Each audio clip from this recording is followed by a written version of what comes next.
Principal's Office sa Buhisan Elementary School ug mga dapit sa tunghaan nga ng liki gikordona sa Cebu City Disaster Risk Reduction and Management Office. Samtang klase sa mga tinunan magdepende sa kahimtang sa panahon kung ang ngayon bang ipadayon ang physical o modular class. Ang report ni Alan Domingo.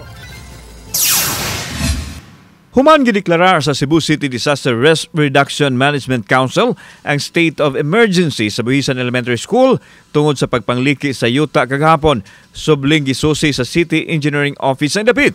Nasuta nini nga paspas kaayo ang paglihok sa yuta sulod lang sa pipila ka adlaw.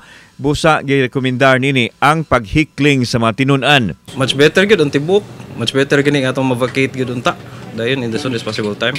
Nakigtigom ang chairman sa CCDRRMC, Ramil Ayuman, sa barangay kapitan sa Buhisan og principal sa tunghaan. Nasabutan nila nga dili lang una makantihan ang luna di inahimutang ang mga classroom sa mga tinunan, inay pahugtan nila ang pagbantay sa kahimtang sa panahon aron. Mugamit dayon sa modular learning gikan sa face-to-face kung gikinahanglan.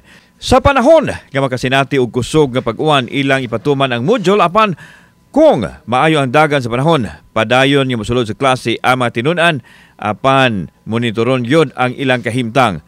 Tungod kay ang luna nga nahimutangan sa Principal's Office ang apektado kaayo sa mga liki, unahon kini sa pag-retrofit diin, gikordona kini kaganinang buntag. The whole school is at risk, no? Because kung mag-give in ang Principal's Office, damay tanan, no?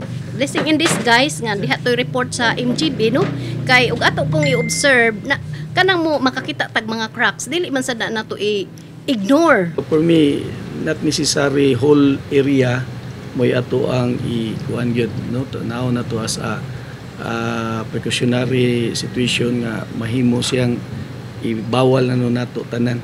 Samtang giparangan sa kapitan sa barangay nga kung mahimo mapadali ang proseso sa yuta nga balhinan sa tunghaan. Base sa rekomendasyon sa City Engineering Office o sa kinedbuk ang Cebu City Disaster Risk Reduction and Management Council, gikinahanglang bakantihan na gidunta ang tibuok eskwelahan diri sa Buhisan. Apan samtang wa pa sila'y kabalhinan, hugot nga monitoring ang ilang ipatuman.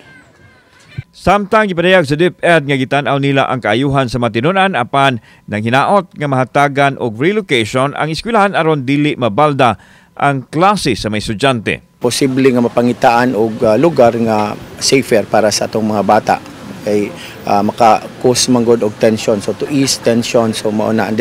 Kauban si Clover Lumayag, ako si Alan Domingo. Balitang Bisdak.